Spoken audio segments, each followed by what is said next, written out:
الم تر الی ربک کیف مد الظل، دیکھتے نہیں ہو کیسے سورج طلوع ہوتا ہے، لمبے لمبے سائے، قبضنا الینا قبضا یسیرا، سایوں کو ہم اپنی طرف سمیٹنا شروع کرتے ہیں اور تپتی ہوئی دھوپ ہو جاتی ہے، پھر کیسے اس دھوپ کو ختم کر کے سایوں کو لمبا کرنا شروع کرتے ہیں، اور جعل لکم اللیل لباسا، رات کو اندھیرا بنا دیا، دن کو روشنی بنا دیا۔ یہ سارے تغیرات اس کائنات میں آٹومیٹیکلی نہیں ہو رہے، کوئی ذات ہے جس نے یہ سارا نظام چلایا ہے، تو اس کو کیوں نہیں مانتے، اس سے محبت کیوں نہیں کرتے؟ آپ ڈاکومنٹریز دیکھیں جانوروں کی، کتنے عجیب عجیب جانور ہیں۔ کل ایک کلپ کسی نے مجھے بھیجا، ایک چڑیا ایک درخت میں گھونسلہ بناتی ہے، اتنا خوبصورت گھونسلہ بچوں کے لیے، اور سیکیورٹی کا ڈیفنس کا انتظام کیسا کر رہی ہے کہ جو اوریجنل دروازہ ہے نا وہ بہت چھوٹا ہے اور وہ بند ہو جاتا ہے چڑیا کے اندر جاتے ہی، اور ایک فیک دروازہ اس نے بنایا ہوا ہے، بڑا دروازہ ہے، تاکہ گھونسلے کو دیکھ کر کوئی سانپ اور کوئی بھی انڈے کھانے والا یا بچے کھانے والا جانور آئے تو وہ بڑے دروازے سے آئے، اور جب وہ گھسے گا تو وہاں کچھ بھی نہیں ہے۔ افسوس اس پر ہوتا ہے کہ جو گورے یہ ڈاکومنٹری بناتے ہیں، ایک دفعہ بھی کہیں خدا کا نام ان کی زبان پر غلطی سے بھی نہیں آتا کہ گاڈ نے، وہ اللہ نہیں کہتے، گاڈ کہتے، کہ گاڈ نے کیسا اس چڑیا کو ڈیفنس کا انتظام سمجھایا ہے۔ انسان تو کتنی پلاننگ کر کے گارڈ رکھتا ہے اور کتنی پلاننگ کر کے ڈیفنس کا انتظام کرتا ہے۔ خدا کی قسم کروڑوں مرتبہ بھی ارتقا ہو، ایوالو ہو کے اتنی ذہین چڑیا پیدا نہیں ہو سکتی۔ یہ اس چڑیا کے، اس پرندے کی طاقت اور قدرت کی دلیل نہیں ہے۔ کیا الفاظ ہیں قرآن کے، لا تسجدوا للشمس ولا للقمر، نہ سورج کو سجدہ کرو نہ چاند کو۔ سجدہ کا مطلب اس کی تعظیم کو مان لینا بھی تو ایک نوعیت کا سجدہ ہے نا۔ مشرکین سورج کو سجدہ کیوں کرتے تھے؟ وہ کہتے تھے یہ ہماری خدمت کر رہا ہے اس لیے ہم سجدہ کریں گے۔ اللہ نے کہا یہ خدمت نہیں کر رہے، کر وہ رہا ہے جس نے ان کو بنایا ہے۔ تو یہاں بھی یہی ہے کہ اس چڑیا کی تعریفیں ہو رہی ہیں، کتنی ذہین ہے، کتنے خوبصورت اسٹائل سے گھونسلہ بنا رہی ہے، کیا کچھ کر رہی ہے۔ او بھائی اس کی تعریفیں مت کرو۔ بیوٹی آف نیچر، یہ ایک آج کل بڑا سستا لفظ ملا ہوا ہے، نیچر کی بیوٹی ہے۔ نیچر کیا ہے بھائی؟ بہت مزے سے جان چھڑا لی کہ نہیں چھڑا لی؟ بیوٹی بھی مان رہے ہیں۔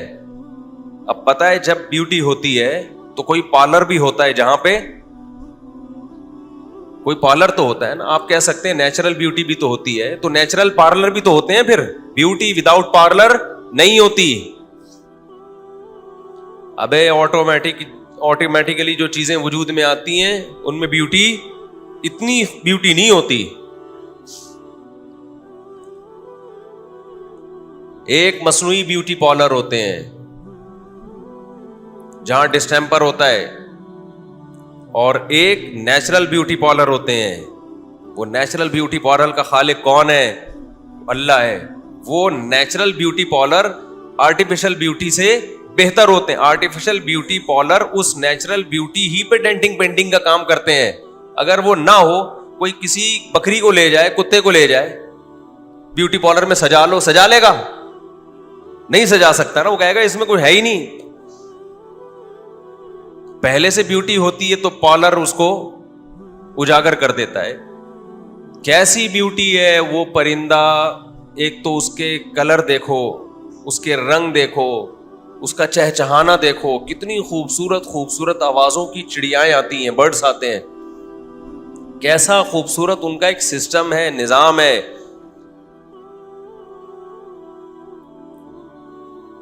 تو بھائی یہ تیاری کیسے ہو گئی؟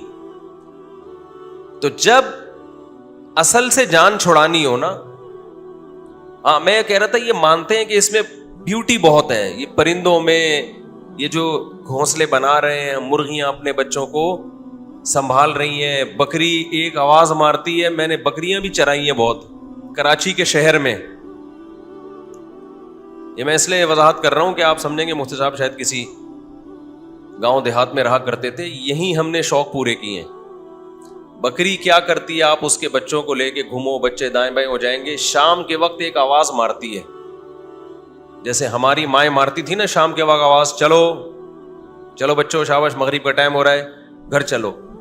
بکری ایک مخصوص آواز نکالتی ہے اور اس کے بچے جہاں بھی ہوں ایک دم اچھلتے کودتے ایک دوسرے سے ریسنگ کرتے ہوئے ماں کے پاس پہنچتے ہیں کہ اماں کا واپس جانے کا ٹائم.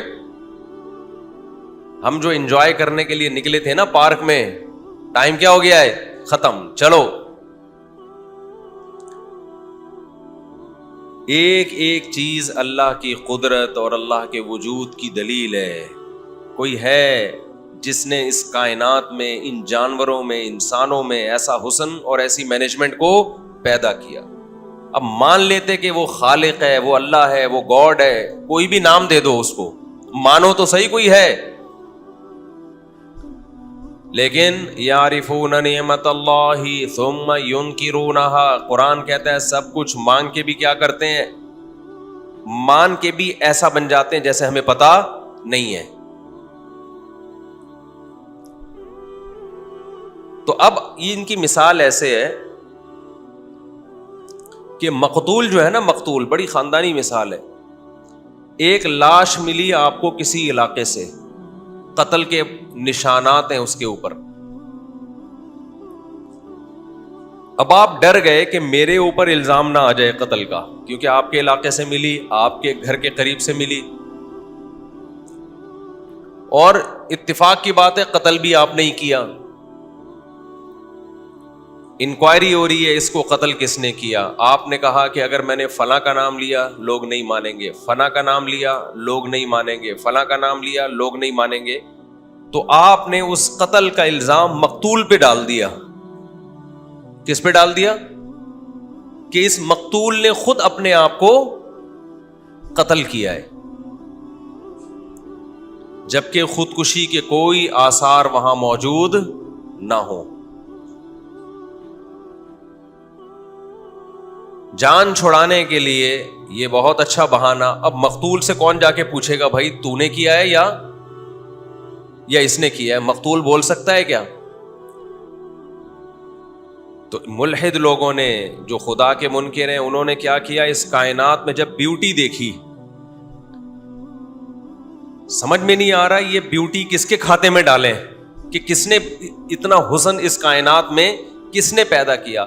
شہد کی مکھی کو کس نے سکھایا کہ پھلوں کا رس چوس کے ایسا بہترین شہد تیار کر, اور اللہ تعالیٰ نے نا شہد کی مکھی کو دیکھ کر اللہ کو معلوم تھا ایسے لوگ پیدا ہوں گے جو کہیں گے یہ اتفاق سے بس یہ ایسی چیز نکال رہی ہے.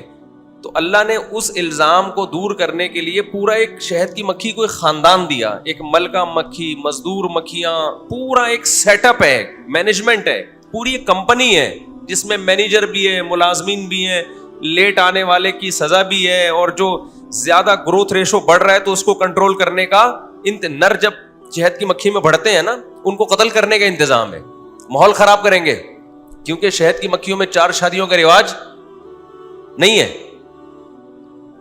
نر جیسے ہی بڑھے گا ان کو پتا ہے بھائی مسائل کھڑے ہوں گے ہمارے لیے, نہیں سوری الٹا کہہ دیا, ان میں 4 شادیوں کا رواج ہے.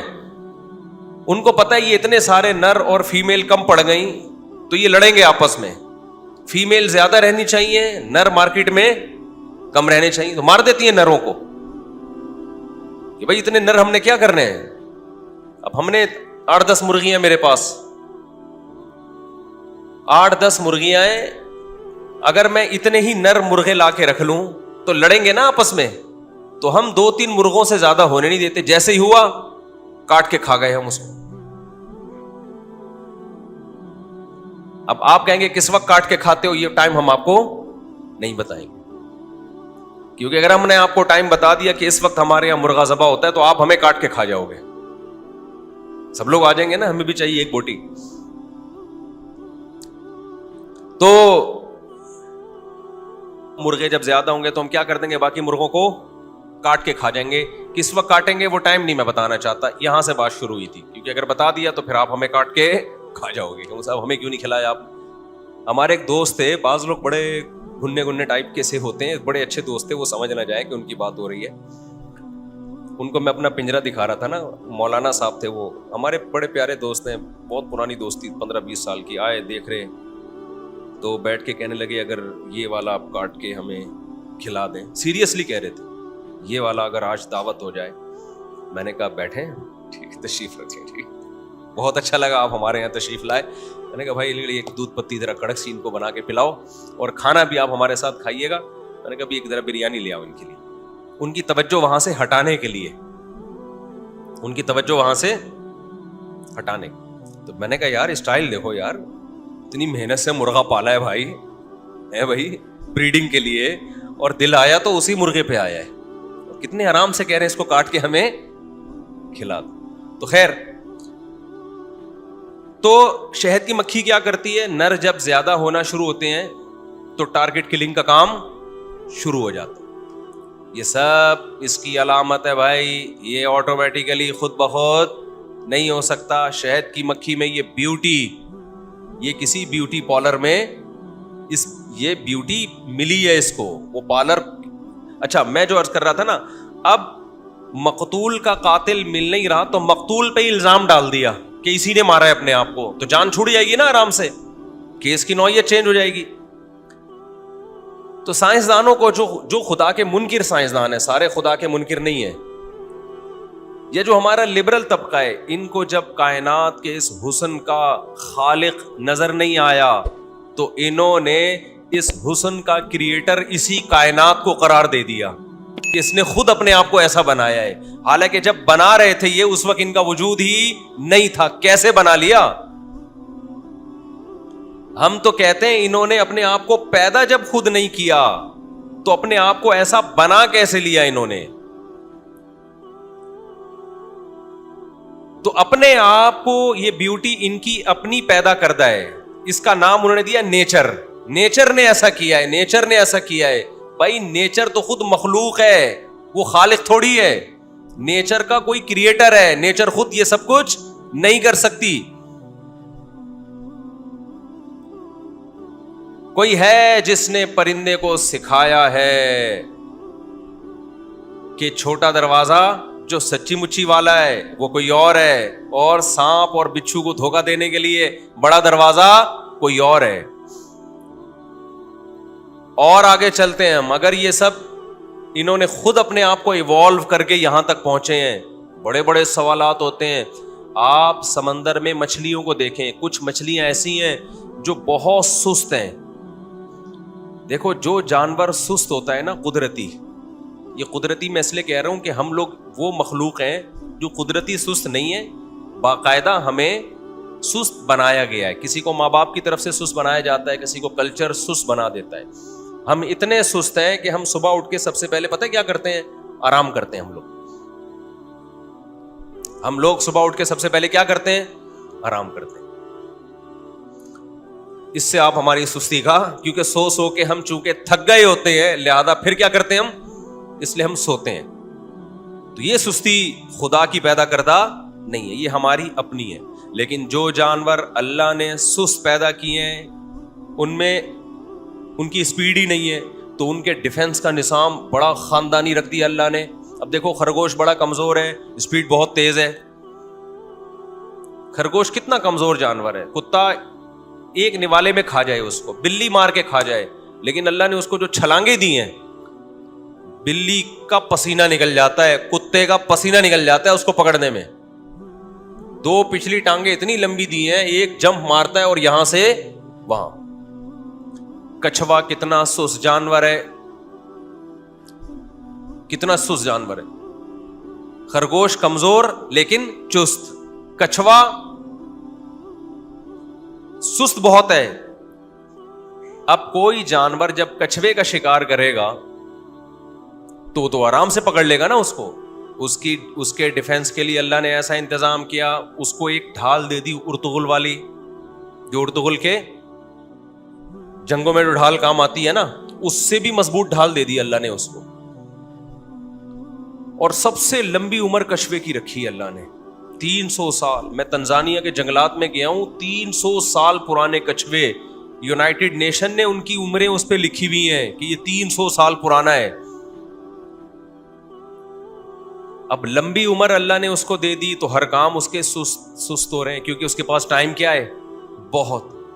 جلدی جلدی کوئی کام نہیں ہے. سوتا ہے تو سوتا رہے گا, چلے گا تو چلنے سے پہلے آدھا گھنٹہ 1 گھنٹہ سوچے گا,